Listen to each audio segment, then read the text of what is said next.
الحمد لله نحمده ونستعينه ونستغفره ونؤمن به ونتوكل عليه ونعوذ بالله من شرور أنفسنا ومن سيئات أعمالنا من يهده الله فلا مضل له ومن يضلل فلا هادي له ونشهد أن لا إله إلا الله وحده لا شريك له ونشهد أن سيدنا ونبينا وإمامنا وسندنا ومولانا محمدا عبده ورسوله صلى الله تبارك وتعالى عليه وعلى آله وصحبه وبارك وسلم تسليما كثيرا كثيرا. أما بعد فأعوذ بالله من الشيطان الرجيم. بسم الله الرحمن الرحيم.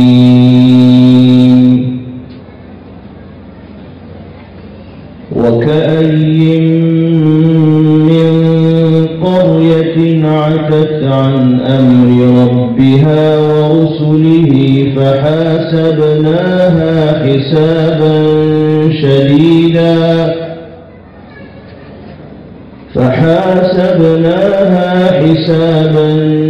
شديدا وعذبناها عذابا نكرا فذاقت وبال أمرها وكان عاقبة أمرها خسرا. صدق الله مولانا العلي العظيم.